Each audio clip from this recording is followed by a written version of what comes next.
Vou te fazer uma pergunta muito honesta. Você acha que possui o dinheiro ou é o dinheiro que te possui? Eu tenho certeza que a sua resposta vai ser: não, é eu que possuo o dinheiro. Mas não é tão óbvio assim, não.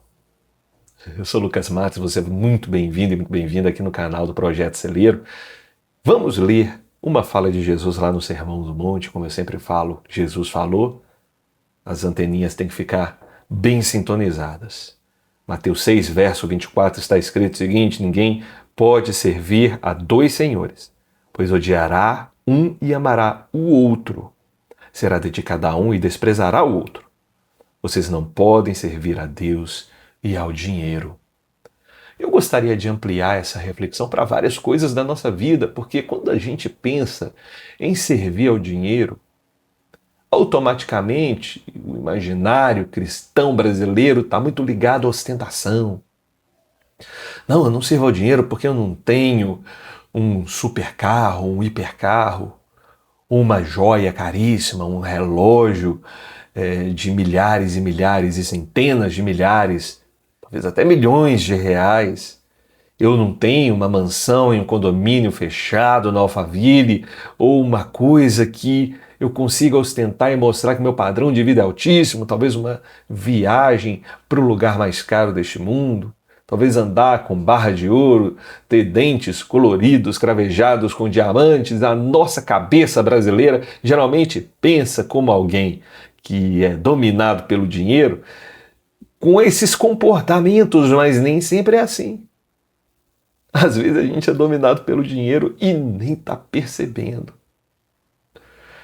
É muito fácil ser dominado quando a necessidade bate na porta. É muito fácil, muito mais natural, muito mais sutil a gente deixar de servir ao Senhor, a gente deixar que o inimigo implante no nosso coração a dependência ao dinheiro, quando isso se torna uma necessidade. Na verdade, a maioria das pessoas que crescem e conseguem muito dinheiro, elas começam a amar o dinheiro não pela ostentação em si, mas sim pelo crescimento gradativo que começa com as necessidades. Como eu falei no nosso último vídeo, eu sempre falo nos vídeos aqui, a gente deixa de confiar no Senhor em muitos momentos porque a gente não consegue enxergar com tangibilidade, com muita clareza, aquilo que o Senhor faz nas nossas vidas. A gente não consegue enxergar claramente a mão de Deus desenhando o caminho que a gente vai seguir na nossa jornada. Essas coisas acontecem de uma maneira muito mais discreta do que a gente imagina. Quando a gente fala de Deus, é normal esperar grandes milagres e grandes acontecimentos. É normal esperar, mas nem sempre isso vai acontecer. Deus, ele constrói o nosso caminho à medida que a gente anda. E isso é muito poético. Não quer dizer que você vai pisar numa fossa e vai nascer um caminho. À medida que você vai vivendo a sua vida, Deus vai fazendo as coisas acontecerem, vai direcionando os seus passos. E em alguns momentos ele permite que você viva, talvez até tempos de necessidade, tempos de desconfiança, tempos de insegurança, para que a sua fé seja provada. Ou você tem fé, ou você não tem fé. E é nesses tempos de desconfiança da nossa capacidade, da nossa vida, onde a necessidade bate na porta, que a maioria das pessoas é provada em relação ao dinheiro. É quando a gente começa a trocar Deus, a obra do Senhor, a obediência ao Senhor,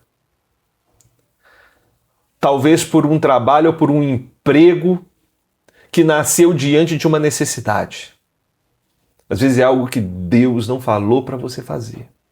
Às vezes é algum emprego que vai te tirar do convívio, da comunhão com os irmãos e do seu relacionamento com Cristo. Confiar no Senhor é uma rotina de vida. Confiar no Senhor é estar sempre à disposição do Rei.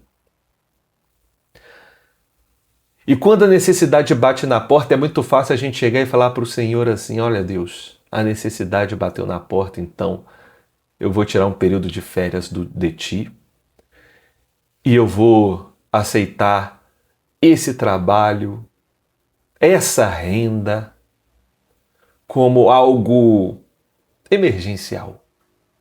Mas em muitos momentos, esse emergencial pode virar a sua rotina, pode virar o seu Senhor.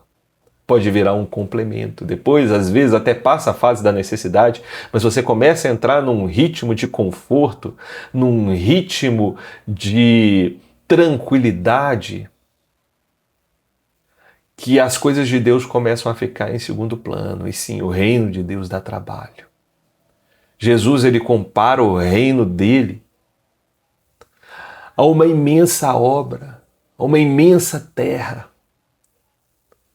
onde há poucos trabalhadores.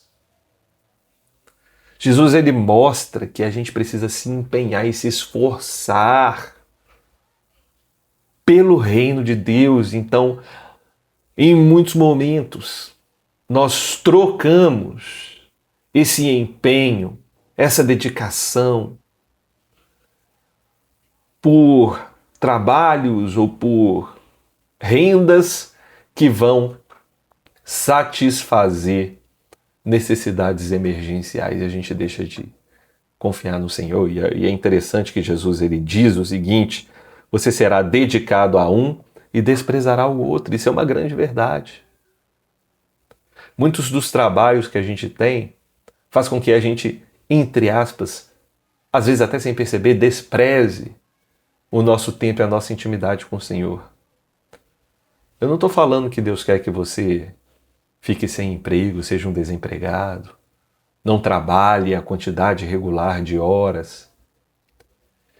Eu estou querendo dizer que existem muitas situações em que a gente abandona a nossa confiança, a nossa intimidade, o nosso tempo com o Senhor em troca de uma renda. Deixa de confiar em Deus. Despreza a promessa de que o Senhor proverá, para se dedicar àquilo que é incerto trazido pelos homens. Então, meu irmão e minha irmã, a gente precisa aprender a observar se aquilo que a gente está aceitando como provisão vai nos distanciar de nossa intimidade com o Senhor. É uma grande verdade. A gente tem que tomar muito cuidado com isso.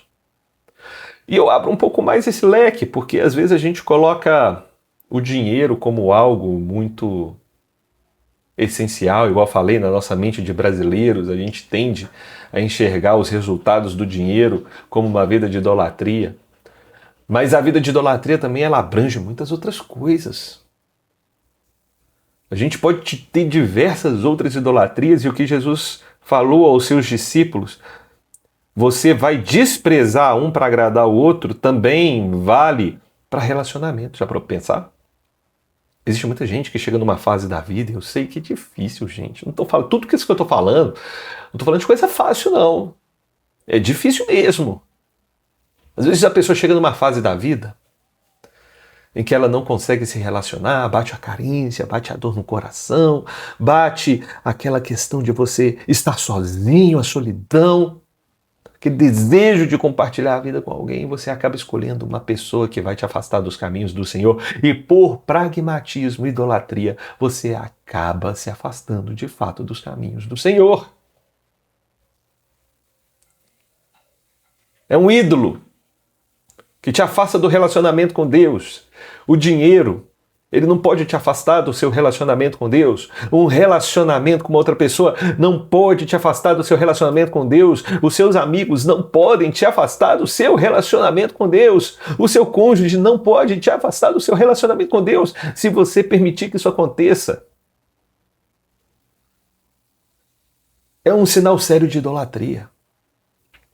Eu sei que existem necessidades que aparecem, mas igual eu disse, não confunda necessidade com rotina.